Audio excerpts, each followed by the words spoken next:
Welcome to the Lightforge. This is ADWCTA. This is Merps with another podcast this week. I think we have quite a few things to talk about, right? This is like the wrap-up week before. Okay, so I think of Hearthstone as moving in these phases, and we've had this game with us for like a year and a half now. I think the phases are a little more well-defined, right? You have like the hype zone, which happens for about like a month before the expansion comes out. Then you have like the expansion release period, which is like that month and a half, whether the adventure's getting released or like the new, all the cards are changing, new big expansions like GVG and TGT. And then you have like a month to a month and a half of the in the meta zone, where you're like fully in the meta. This is how the game is played. Nothing Yep. really changes much. You just kind of get better and better and better, and you can really hone your skill. And we're transitioning from that, like, we're right in the meta zone to the hype zone, because BlizzCon is coming next weekend and they're going to announce the next expansion. I'm pretty sure they have, I think, at least one more like big announcement supposedly that's being lined up, and so I'm very excited about that as well. Yeah, I'm pretty excited. BlizzCon usually brings some news about Hearthstone in some way or another, and I just want to see this game move forward. You're right. We've already spent a lot of time playing this expansion. I think we have a pretty good grasp of how this expansion has affected the meta. We've basically seen how the cards all interact, and now it's time to look forward a little bit. Yeah, it's not that the meta's over, right? Like, there's still at least one whole more month, if not like another month and a half or even 2 months of this meta left. So it's not like this meta's going anywhere. And everything we've said before has all kind of like prepared us for how to deal with this meta. But today we're going to go kind of in a little different direction. We'll get to Deep Fried Meta in a bit with a smaller topic, but I want to start talking about what they could, like just a little bit of speculation, and kind of to see where we're coming from and where we think the game could go, and just what's good for the game. So Blizzard already kind of leaked out a little bit of arena related information last week. It actually happened last Sunday before the Lightforge, but like we didn't really know what was going on, so we didn't really comment on it. But it was a post on Reddit, and apparently one of the Blizzard like developers of Hearthstone, Mike, he was on Hafu's stream and like was saying or talking or whispering a whole bunch of stuff, and it came out that Blizzard does in fact keep like some kind of trackings of all the players in the arena, and they do have some kind of ranking list, which I think is just based on win rates, but it's probably like a little more fuzzy than that. Like they probably have some rules, because retiring decks, whether they count, there's just some things, ground rules you have to set, but it's not even just based on region. It's just like a whole list of everybody. And Hafu was confirmed top 20. Crip was confirmed to be like a little bit behind her. I am a little bit more behind those two. But the top arena player, by whatever metric they're measuring by, is apparently this person named Merps. What a loser. Playing this I, game all the time. Yeah, right? Like, that's like a ladder of shame that Merps, who, from what I know, is not even like a pro gamer, right? Like, he's just some random dude who plays Arena now and then. What kind of a name is that, anyways? It, Merps. it's also not a good name. Like, Hafu, great name. Crip, wonderful name. Adwukta, also a crappy name, but it has kind of an edge to it. Merps, I mean, regardless of who this person is, congratulations to that person. And what do you like if you were Merps? What would you say? What would you say about the whole situation and the whole rankings and all that? I can't even imagine putting myself in the head of this person who obviously has no life, but at the same time is so dominant at this game. But if I were to put myself in the mind of this person, I would say that I would probably want something better. As in, we've known for a while that Blizzard does track. During the first BlizzCon, we learned that Hafu was top. I forgot exactly what it was, but they told Trump kind of his relative position in the rankings. They told Hafu that as well. So we've known for a long time that Blizzard does track. And I would just want this to be a bit more transparent. It's cool having this information. And if it is true, it's cool to kind of know where you are relative to other people. But the whole process is not transparent. The whole system with the arena right now, there is no ranking. There's no way for you, unless you try hard every single time. there's no way for you to really evaluate yourself versus everyone else because not everyone is playing on the same playing field. So it's tough. Yeah, and it's just so Blizzard has information, but they don't really have the right information because like, yeah, people will bring this up a lot, right? Like, Crip probably gets sniped more than anyone else, and that's going to affect his win rate. But he plays the top classes much more frequently than other players do. I think Hafu has a rule against like either not playing Paladin, for TGT at least, and I play Warrior probably as often, if not more so, than other classes. So that's all going, and I average less than 5 wins per run with Warrior, which As per doesn't usual. help. People do fun runs. Merps has actually done a few fun runs even in TGT, like that probably didn't help his record. How do you count retired runs? So they're really, if you're on that list, if Blizzard's tracking you and they know who you are, you're definitely really, really good, or else you can't get there. But when it comes to more specifics, there's a lot of ways the information is going to get fudged.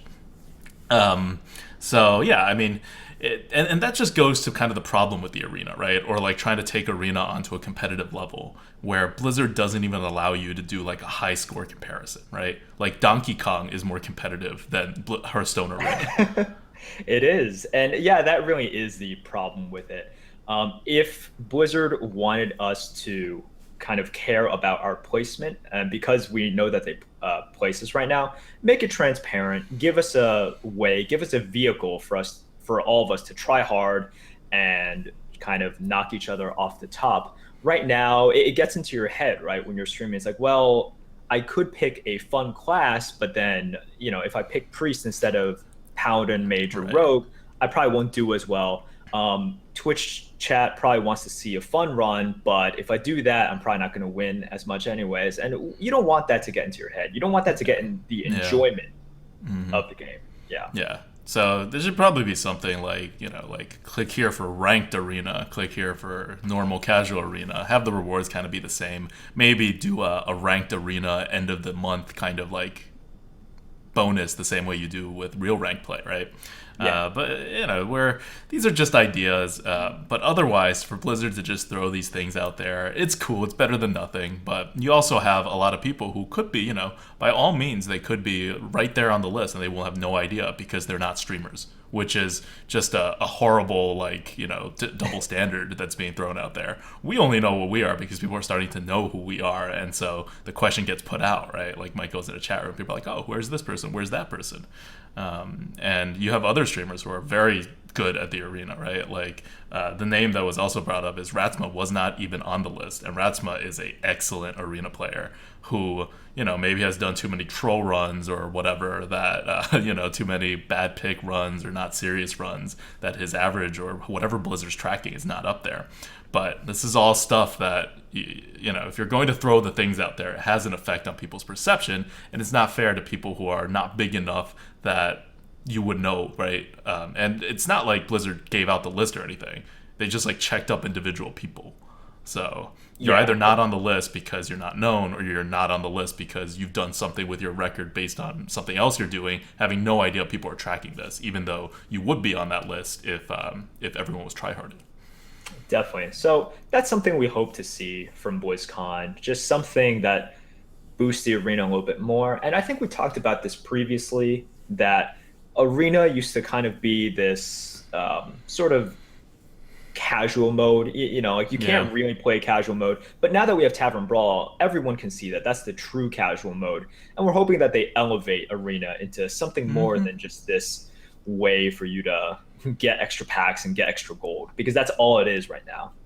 Yeah, like if you look at MTG, we always make the MTG comparison. Limited is as big as constructed, but even that, if you like go to the big tournaments or whatever, you compete in multi formats, and one of the formats is limited. The other one is other ones are constructed. There's actually different types of limited formats in MTG, and I think Hearthstone will eventually move into that format. But one of the things that I'm really excited about is that Activision Blizzard has brought on Steve Bornstein. Bornstein? I don't really know his name. I have not heard of him by name until this announcement, but I looked him up, and he's someone. He's a chairman for the new esports division of Blizzard, Activision. of Activision Blizzard. And he has history with ESPN and the NFL Network. So he's one of the main players that grew the NFL Network from like any other sports network to probably right now like the gold standard for what a sports network can do for your like, for your franchise, for your kind of league. And to have him move into esports, one, is a huge deal, and two, just the experience and the perspective that he brings, and the commitment that Activision Blizzard is showing in terms of money and in terms of visibility to a more serious esports scene is very good to see, just as a gamer. But how do you think that'll affect Hearthstone and maybe the Hearthstone arena, Merps? I think part of the problem when you talk about esports in general is kind of the accessibility to the audience at large. So, you have this problem with any sporting event in which if you watch like American football for the first time, you are just like, what is going on? But you can kind of pick it up just by watching. I think with esports in general, that barrier is very tough. So if you watch Hearthstone, you have no idea what these cards do. You know that people are playing this card game. Yeah. And for someone who isn't watching, there's not that physicality of actual sports as well. So that's kind of tough. But I think it is very encouraging that they're doing this. And it kind of rides this wave of esports growing. Like I think TBS picked up CSGO for a season on TV. I think they're showing that. So I think Blizzard is just trying to push this wave that's going on. And, whether or not it works, I think it can only mean good things for Hearthstone and for Arena as well. I think it will just make the collective pie bigger. Yeah, I mean, I like that you brought up American football when it comes to a sport that people can watch and know what's going on. I think it's like the least accessible sport in terms of being able to pick it up and know what's going on. I was, I moved here when I was like 7 from China, and I had no idea what the hell was happening with American football until like I was in high school. Like I did not even understand the basics. Besides, some guy gets the ball and then something happens where he sometimes throws it or sometimes someone is not, but eventually someone hits someone and then they move up the field, or sometimes they just don't and then they give the ball to the other team. Like it made no sense to me because no one really like sat me down and explained it to me, and it's not a very accessible sport actually, like compared to something that's more free flowing like soccer or basketball. And like you said, Hearthstone takes it to another level.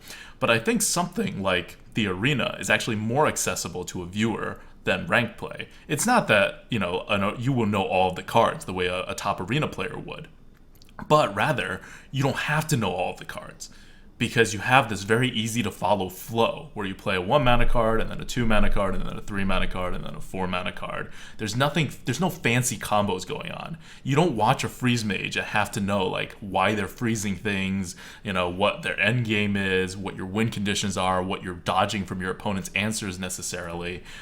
In the arena, the answers are much fewer.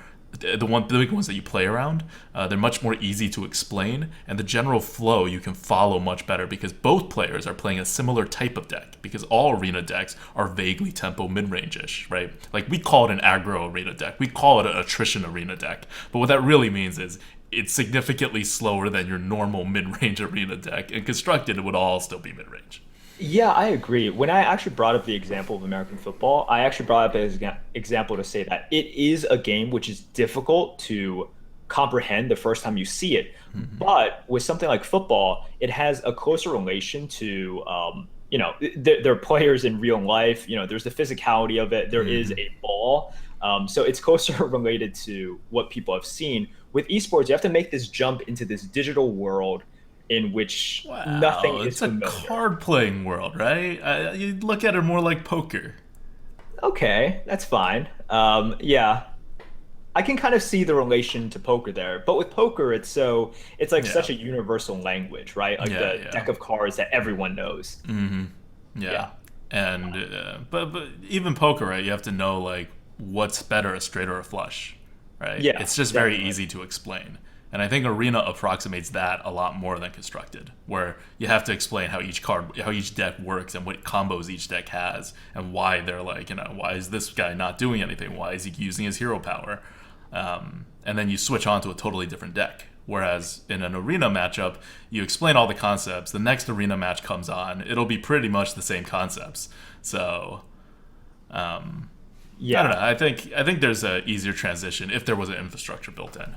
I agree. And just getting back to the main point, I think Hmm. that it is encouraging for quite a few reasons. So, number one, we know that Blizzard is willing to spend money on this, which is Hmm. always encouraging. Number two, you know that they have this in mind. So, I know a lot of people complain about balance in Hearthstone. They complain about sort of the unfairness of certain cards or situations. And you know that if Blizzard is really thinking about bringing this to a competitive level, then these things will be addressed. They have to be addressed. So it's kind of a reassurance on that end as Yeah. well. Yeah. I mean, right now, it's not like Blizzard is like walking around doing an awful job at it, but getting the assurance and kind of when if these things happen is going to be a very good thing for this in general. I mean, the biggest roadblock, obviously, is still that there's not anything close to a tournament mode for the arena or for any limited format supported in the software right now. Like, it's kind of inconceivable that it never happens, but this is not something that's going to happen next spring. This is something where, after a whole lot of meetings and a whole lot of corporate stuff and a whole lot of programming, this happens like 2 years down the line, maybe at earliest.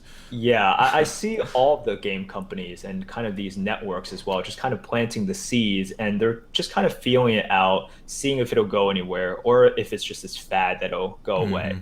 And obviously, I'm hoping it does blow up to some extent. And I can't even imagine, what route it would take and where it would end up. But we obviously want to see it succeed for Hmm. Hearthstone, and then Yeah. if Hearthstone moves forward, Arena will move forward as well. Hmm. And you can even see it, right? Like a lot of top poker players, they play Hearthstone too. Watching the World Series of Poker, they mention Hearthstone a couple times for no good They did. reason, and it's just because it's really not that different.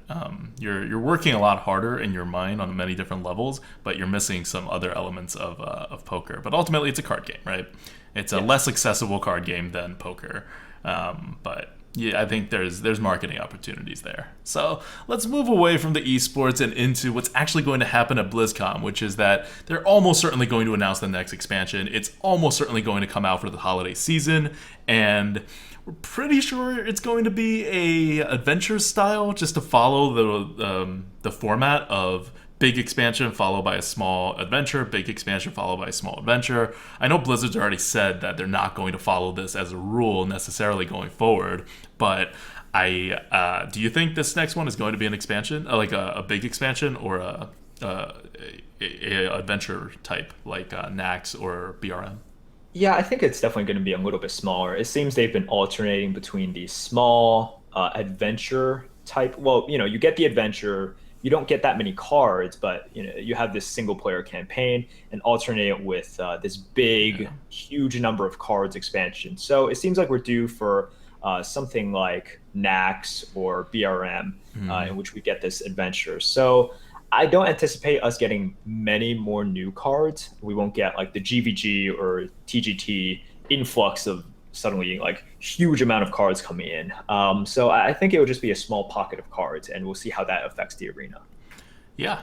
And I mean, I agree. I think it's going to be an adventure, and the small pocket of cards can actually affect Arena in a decent direction, because when you publish a lot of these small cards, and people have noticed this in the past, and they say it's like a money grubbing move on Blizzard's part, but the cards released in the adventures are generally of better quality on average than the cards released in the big, in the big TGT GVG kind of expansions.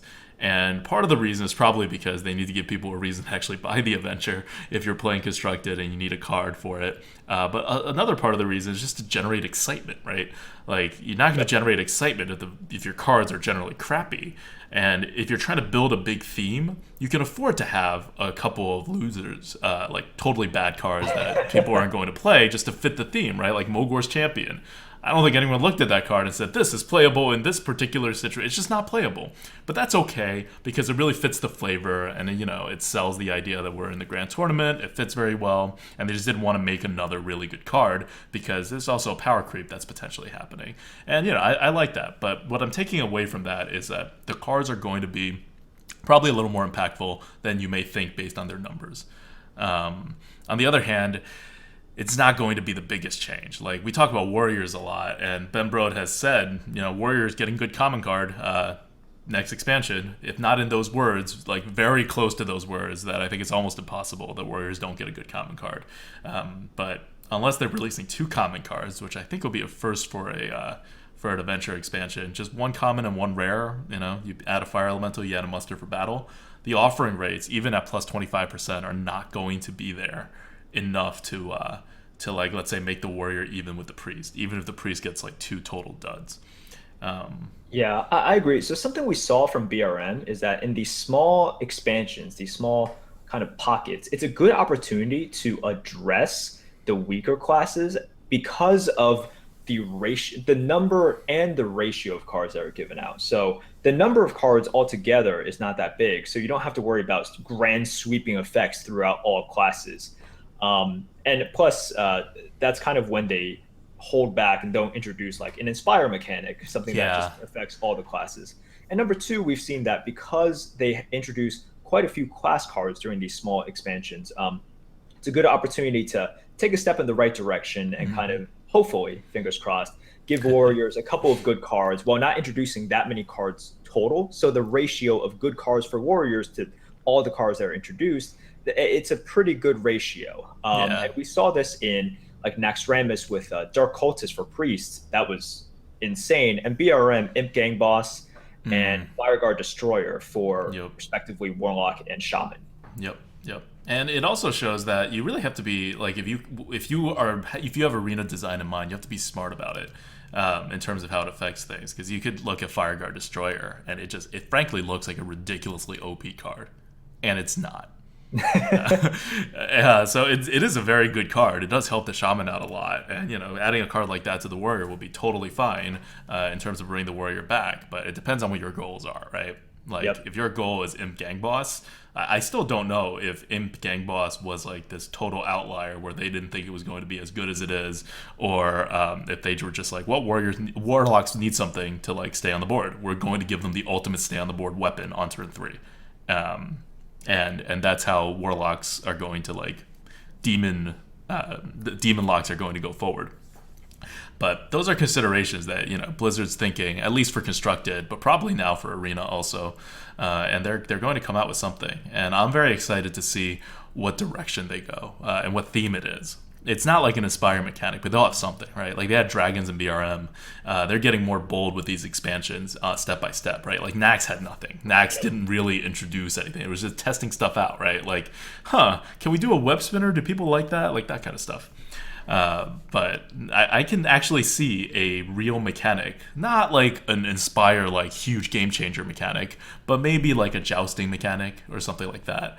And there are ways to make things like that more friendly for classes with bad hero powers than for classes with good hero powers. So there is a design space in the overall shape of things to make the lower classes in the arena better with the top classes. Because you look at the top class, what are they? They're the top hero power classes, right? Mage, Paladin, Rogue, Druid. Those are your top 4 hero powers. It's not it's very easily foreseeable because you just introduced in the Inspire mechanic, which is focused on the hero power. So you can pull it back a bit with what Blizzard's doing. I guess that's enough of speculation on what's going to happen at BlizzCon. We could just wait another week, and then we'll see what they announce. And then we'll wait another month before we get to actually get our hands on all these new cards and a new meta. But we're going to start shifting the Lightforge from a more what's going on in the current meta session, which I think we've covered well enough. If you're new to the Lightforge and you want to listen to that, just go listen to our past podcasts, at least through Deep Fried Meta, because that would be incredibly helpful, I think, to try to like show you where the meta is going, where the meta has finally settled on. But after today, we're going to go into a little bit more speculative mode and a little bit more like, oh, is this card good or is that card? Like, how will the arena change because of this new expansion? We'll still do Deep Fried Meta, of course, but it'll be a little shorter than it normally is. So with that in mind, let's move on to Deep Fried Meta, the segment where we deep fry the meta. And today, we're going to talk about one drops. Yeah. Not about all the one drops. We're not going to do what we did with two drops and go like, oh, what if it's a 2/1? What if it's a 1/2? What if it's a 1/1? What if it's a 1/1 with a divine shield? Like, no, because one drops are not universal in all deck archetypes the same way two drops are. In fact, many decks don't have one drops, and there is this argument going around where if you play a one drop and your opponent doesn't, you just win the game. What do you think about that, Merps?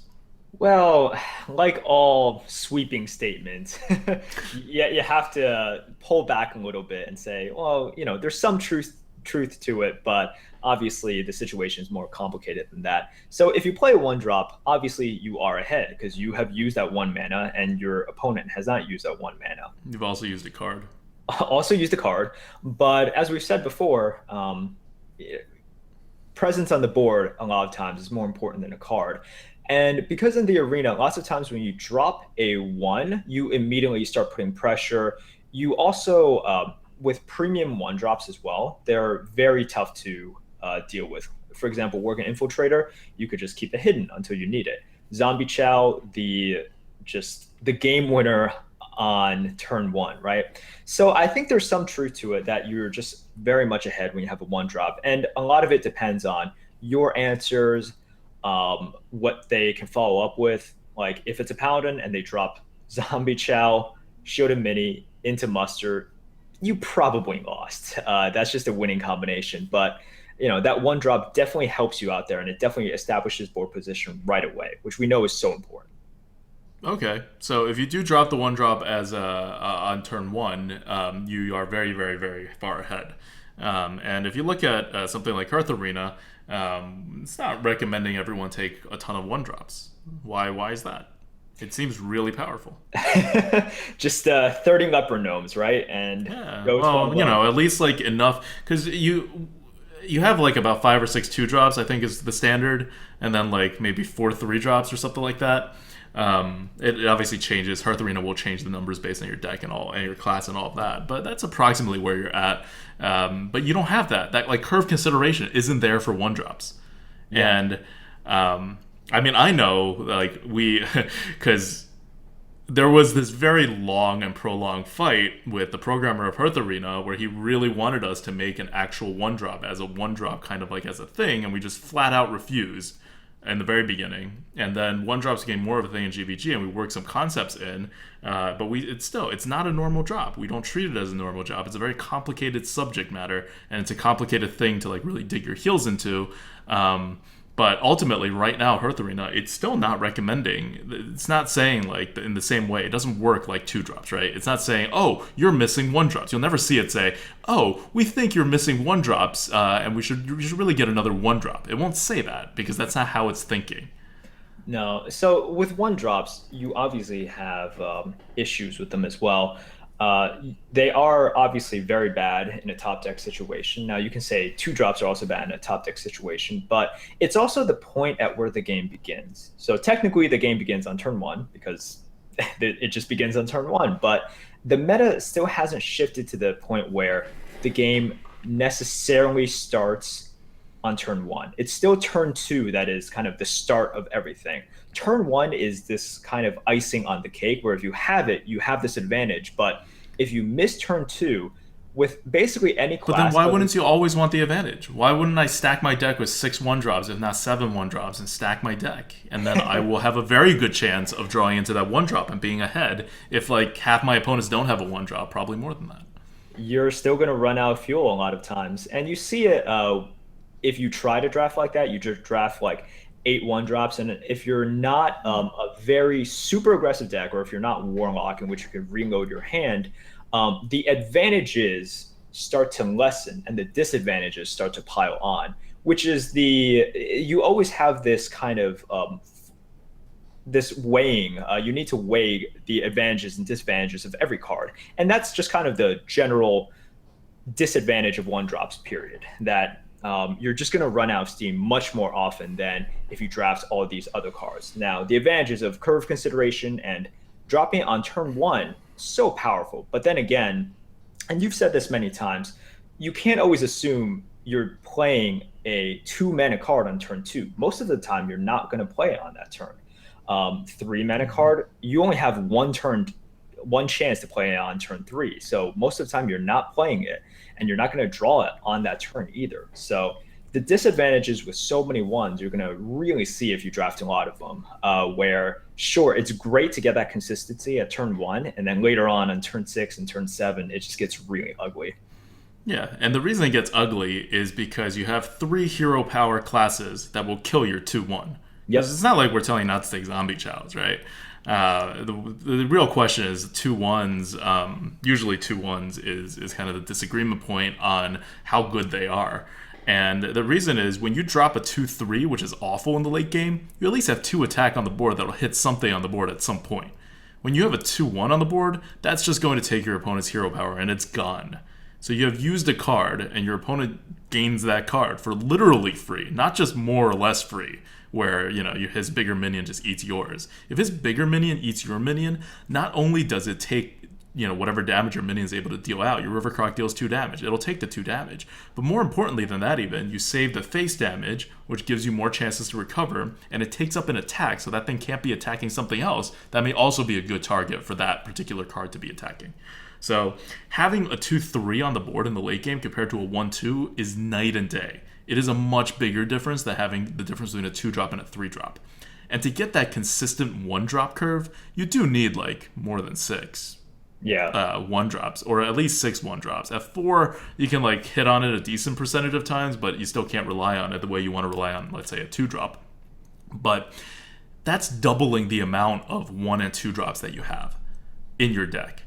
So your deck is already, let's say if you have 6 2-drops, that's already, I'm bad at math, 1/6, 1/5 out of 30 cards. That's 1/5. That's already 1/5 of your deck is just 2-drops. Well, now you're going to make it 2/5 of your deck is 1-drops and 2-drops. That's almost half of your deck as 1-drop and 2-drops, right? Almost half of your deck. So I'm glad you figured out that math eventually. That's not a small increase. You're thinking, oh, I'm just adding 1 more drop to the curve, or I'm just adding a couple more 1-drops. But that extra cards, you don't just get to add those cards into your deck and draw them for free. You're drawing them at the expense of other things your deck will do, whether they're utility cards like a Cult Master, or Mookless Champion, or just some other random utility card, or they're at the cost of actual big cards for the late game. So even if you're not a late game deck, you don't build a deck with 6 1-drops, because if you do build a deck with 6 1-drops and you don't have things like the reach or just some way to translate all of your 1-drops and your tempo into 30 damage or probably more to your opponent's face, you're just going to lose. So those other cards that I'm talking about, like the reach cards, the cards that support more aggro play styles, they're not terribly common. They exist. You can get them. Depending on the class, they may be better or worse. And other things that use the board, right? Like Mookless Champion, for example, or a Cult Master. But if you don't have those cards and you're just waiting on your draft to get to those cards, you will very often end up with unworkable aggro decks where you do have the board the entire game, but you can never translate it into 30 damage to anybody. Yeah. And if you can't do that, then you have an actual non-functional deck. Yeah, so I think something that people realize quickly is that you just can't draft a purely aggressive deck in the arena because your choices are constricted by the random nature of the cards given to you. So you're going to have to draft, for example, a Boulder Fist Ogre at one point. Or, Boulder Fist Ogre would be great. Lots of times you're forced to draft a Booty Bay Bodyguard, right? Yeah. And what ends up happening is you want to be that constructed face hunter, but you just end up being this sort of aggro, sort of tempo card that has no real value to any of your cards. And then you'll realize on turn 6 and turn 7 that, wow, I ran out of cards. They're 15 HP, but I can't really get them down. And then they have a huge board. So. And I need to rely on my top deck to finish it off, which is fine if you have a lot of reach to top deck. But if you have 2-3 cards with enough reach that you need to top deck out of your 18 cards left in your deck, and your opponent's going to get the board and kill you in 2-3 turns, it's not great odds. Yeah. That's not how you're going to average 7 wins per run. So and that's when those 4 Murloc Raiders in your deck start popping up. That's when you truly lose. Yeah. So if you start picking one drops, you're going to be a bad mid range deck if you don't succeed in making the aggro, like the super aggro push kind of deck. So that's why Hearth Arena avoids it. That's why, and it'll go with it if you do have your surrounding cards. It's very good at picking up on the fact that, oh, this deck is super aggro. Let's stuff it with 1s and 2s. But it's not going to start off there, and it's never going to sit there and say, hey, I know you have 4 1-drops, but you really need 5 for consistency. It takes a very aggro deck for Hearth Arena to start doing things like that. Yep. Okay, let's move on to... It's just a point that we thought it was meaningful to address. We had Shady Bunny on last week, and he's an aggro player, but even he'll tell you, like, you're not picking 6 1-drops in a deck unless it's, like, Hunter and you're going for it, or it's Warlock and you can recover with your health and card advantage with hero power. Other than that, it's a big risk, and you don't get extremely high averages on it. And it's also not easy to play. Like, a lot of people think aggro is easy to play, but as we discussed, it's like very hard to know when to go face, when to remove. And so it's kind of not the best of any world to go aggro. It's a good bailout, though. We do say this a lot, right? Like, your deck is looking like crap. You either pick some win condition cards, right? Where if you get it on the right place, you can win the game. And then you just start trying to go as aggressive as possible. Because it is a win condition. And it is a win condition that uses a lot of crappy cards that are just low in mana. So it's a bailout in a draft. It's not where you kind of like start your draft. Yeah. Okay, question from the GOAT. What do we have? All right, so this week, question from the GOAT. I'm really curious how you're going to answer this. So, okay. ADWCTA, which card do you irrationally like? I saw this question on Reddit. I had to pose it for this week, but which card do I irrationally? I only like cards rationally. okay. I mean, I don't think I like a card irrationally. I just wouldn't like it. All right, so you're saying your liking of Mistress of Pain is rational. Mistress of Pain is one of the best 2-drops for the Warlock in the entire game. It's a little underrated in our tier list, and it should be higher because healing is cards. So it's like, what is that card? Like a King's Elic. That's really what it's like. It's like a King's Elic. It gets you a card. Only this will get you potentially like much more cards. It'll usually get you 1 card. It's even better than King's Elic, except for the stats part, right? It's even for the stats part, sure. Sure, except that it's not a 3/2, it's a 1/4. But being a 1/4 means it stays on the board. It'll deal at least 2 damage, which will get you the card back, because it stays on the board. And if you do have the board, as you generally do as a Warlock, right? Like, if you don't have the board, it's pretty tough to win the game as the Warlock already, right? Your win percentage is not going to go up or down by this 1 card that you're adding to your deck, most likely. And if it were, that card would be rated a lot higher. So when you do have the board, you put it out there, you keep removing other minions, and you'll just get like infinite cards from it. It's an engine. It's an infinite card advantage engine for Warlock, which is a class that uses the board. Like, everything lines up so well, and it's a demon, and you can buff it. Like, it's not irrational, is my point. I do like it. I do like it a lot, as you can probably tell. It's not. Thank you for that thesis on Mistress of Pain. That was good. That was like our own segment on Mistress of Pain on this Lightforge. Yeah, card good, bad. Mistress of Pain, good. So I think this question from the GOAT, I phrased it wrong. So I basically answered it for you, and you had a stirring defense of Mistress of Pain. So I can't answer for myself, obviously. So this is a question you answer for me. What card do I irrationally like? What do you irrationally like? Yes. We play together. We do co-ops. You see my card choices. Okay. I don't think you irrationally like... I think you irrationally hate on a number of cards.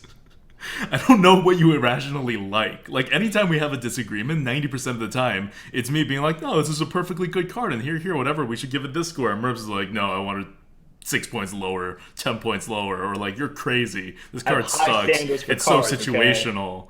Okay. I irrationally like. What card do you irrationally? I mean, okay, I will say this. Back in the day, I thought you irrationally liked Zombie Chow because you loved that card beyond like any of the best cards at the time that existed.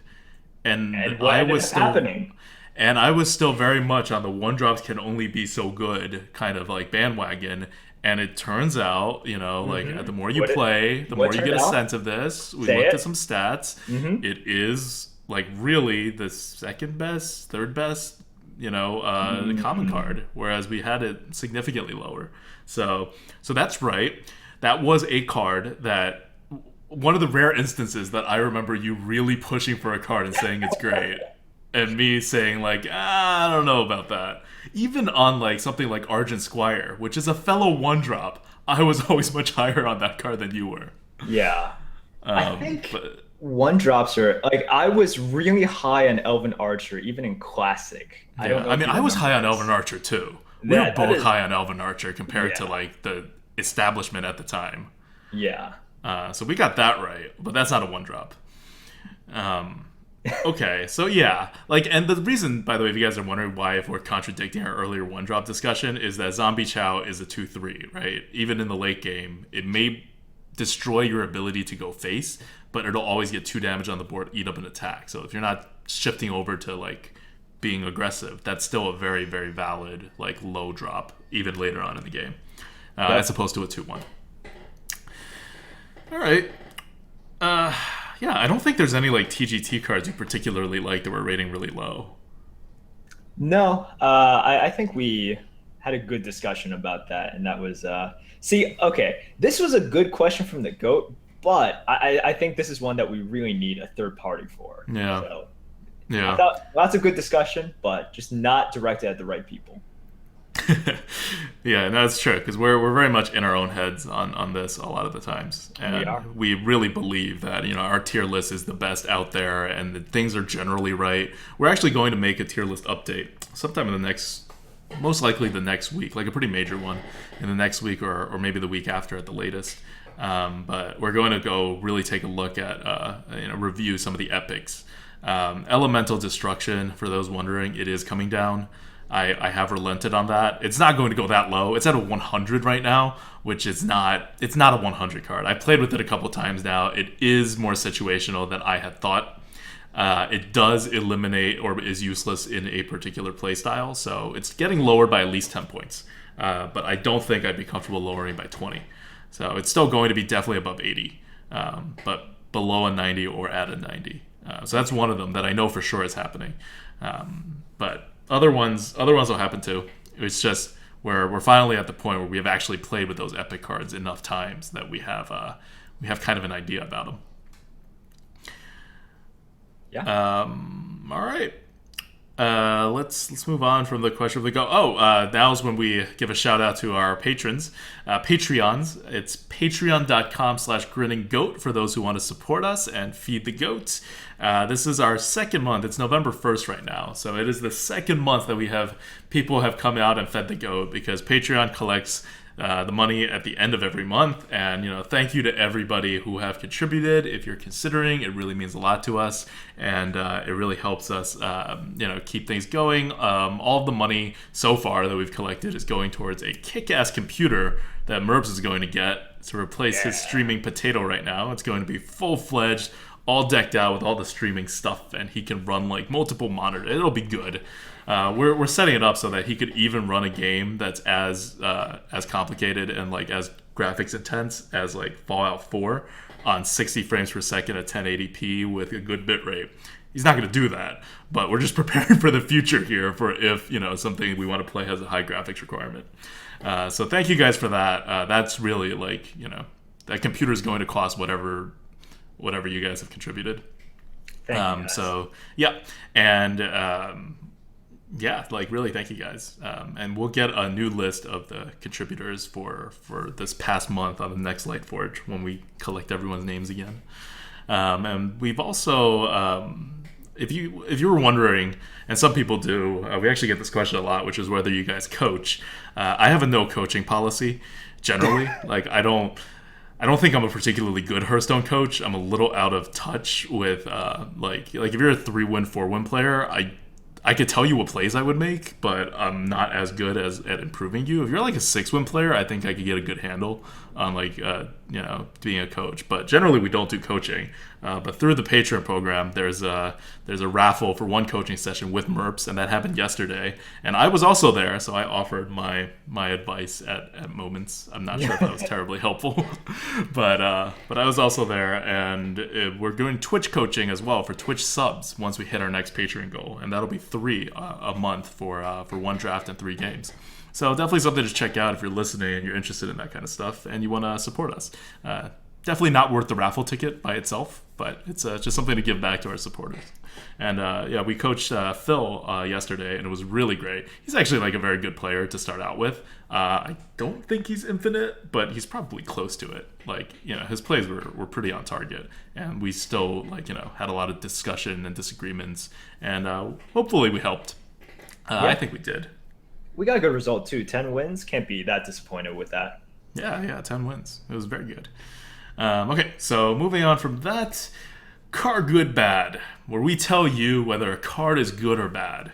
Today we do a huge throwback as we remember our roots and where we came from, which is classic Hearthstone. Before the announcement of the next expansion at BlizzCon. And the card is one of the more controversial and interesting cards from back in the day, when there were not a lot of controversial and interesting cards, to be honest. It was a lot of very vanilla, very normal cards. And there is Twilight Drake. Twilight Drake, which used to be so powerful. 4 mana, it's a 4/1, but then it gets 1 extra health for every card you have in your hand. Yeah. So instead of it being a 4 attack X health, it used to be X attack X health. And that used to be ridiculous. Which also made Spellbreaker basically like the meta counter for it. This is all the way back in, I believe it was alpha. I think even in beta. They realized that wouldn't work. Yeah, that was a little bit too overpowered.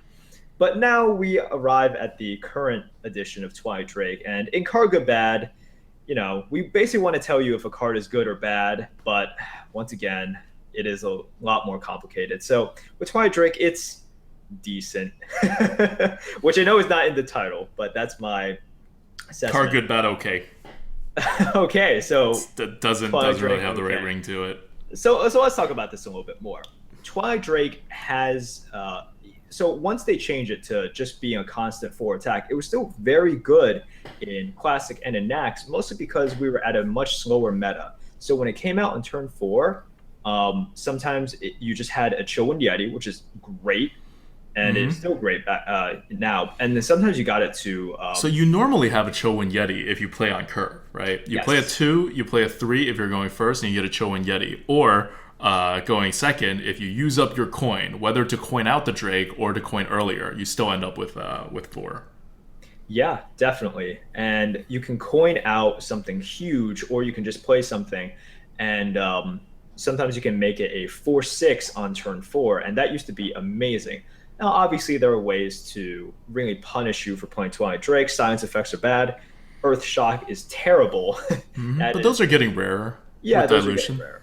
And Shaman was never that prevalent in the arena anyways. Yeah. And Earthshock was never a premium card either. So that was not something that you worried about. But now the problem with Twilight Drake is you don't really have those games where you get it out and it's at least a Yeti. Now it's pretty good if it is a Yeti, which makes a huge difference. So Twilight Drake, the meta really rewards you for playing and kind of using up all of your cards, playing aggro control or tempo, and then just having like 2 or 3 cards in your hand by the time that you win. And Twilight Drake just does not help in those situations at all. Yeah, like we always say, right? You're more likely to play the card after the turn it drops than on the turn it drops, even with a 4-drop. And even if you play a Twilight Drake on turn 5, you would have to have played a 4-drop the turn before that for Twilight Drake to still return 4/5 body. And if you play 2 2s, for example, it wouldn't work that way. And also for Twilight Drake, unfortunately, if you do have that 1-drop and you do play it and you do get the curve, well, now your Twilight Drake's a 4/4, which kind of sucks on turn 4. It's not like awful, it's playable, but it's definitely way below average. Definitely nowhere close to a Yeti. So... It's just the meta's shifted to a more flexible place, and Twilight Drake is the opposite of flexibility. You do have the niceness of things like if you have a loot hoarder on and that's your turn 2 play, you get the card back. Well, now your Twilight Drake's a 6/7 potentially, right? You have a mech yeti or something, and then you get a spare part. Well, if you don't use that spare part, that's a card, right? And now your Twilight Drake is. But those are a little more tricky plays, kind of combo-y. You have to line them up very well, and they happen very situationally. So for the most part now, Twilight Drake is really not. It's really not that good. Its ability is more of a downside, much more of a downside than it is an upside. So Definitely. You're just trying to get a Yeti, and you'll get it like most of the time. But it happens enough that it doesn't come out as a Yeti for whatever reason, and it's not good at those places, even without the silence downside.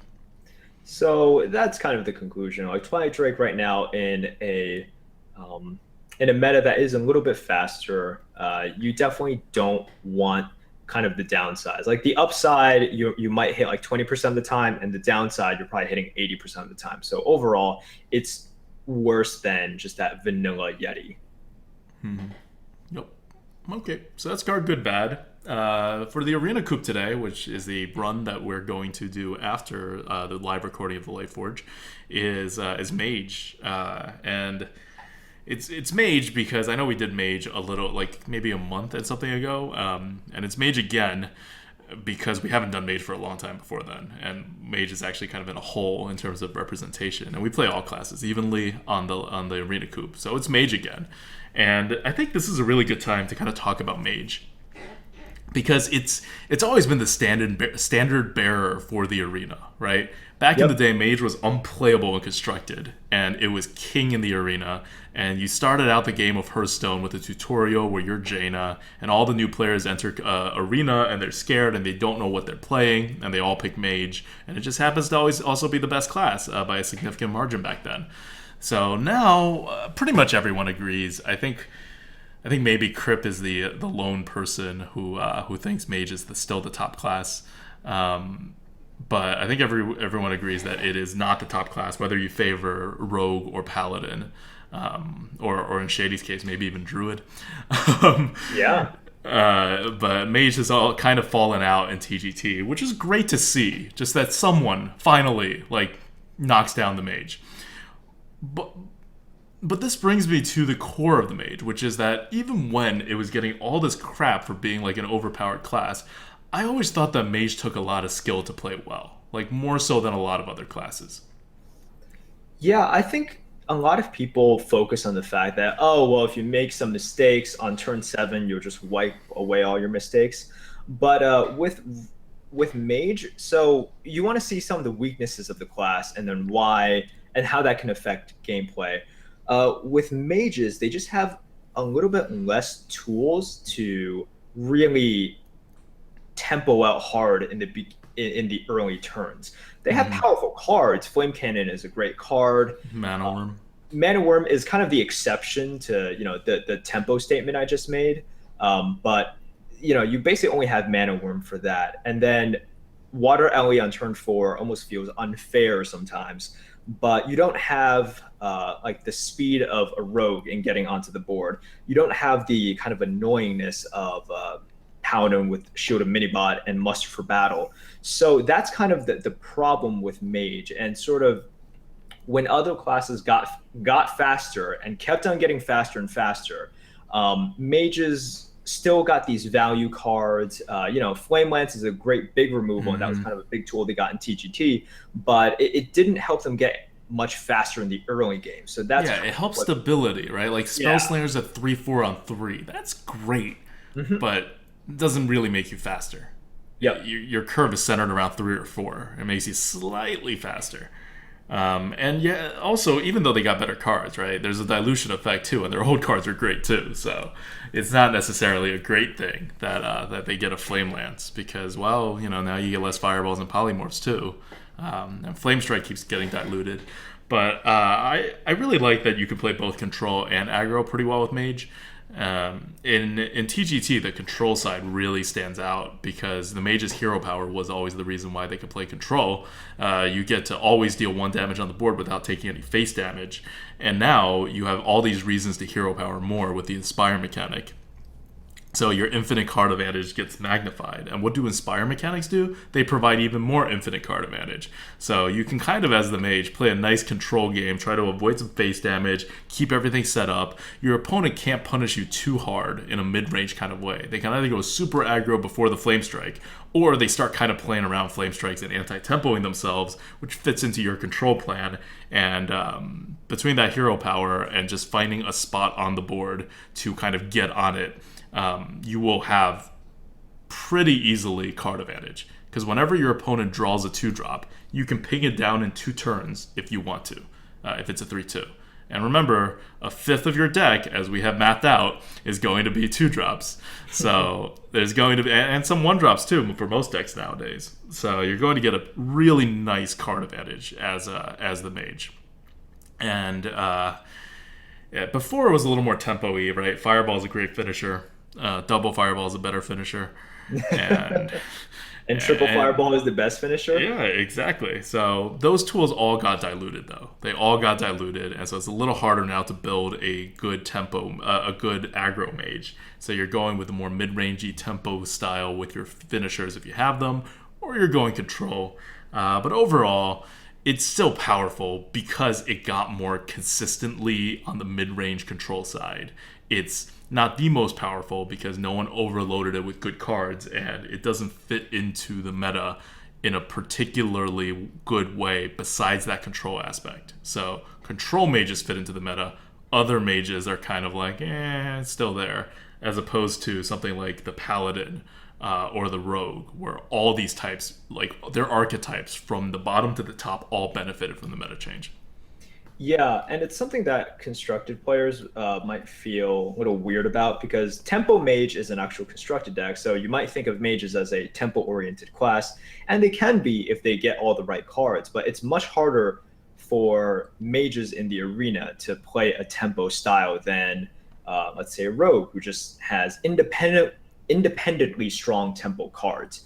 So the mage has to really get these synergies lined up together in order to really maximize on this tempo play style that is good in the arena, but hard to draft for. Yeah. And I think that about wraps it up for the mage. Sounds good. So that's it for this week. Next week, we'll have a ton to talk about. Definitely tune in next week because it'll happen right after BlizzCon, and we'll give you guys our first take on any of the news revealed in BlizzCon next week. I don't know what the card good bad is going to be for next week, but we'll be talking about a lot of cards. We'll basically talk about every card they reveal. So who needs card good bad when you're talking about all these new fancy cards? And we're getting the hype train rolling next week, and that'll continue until they actually release the damn cards. So definitely looking forward to next week. And this is ADWCTA. This is Merps. Take care, guys. See you guys.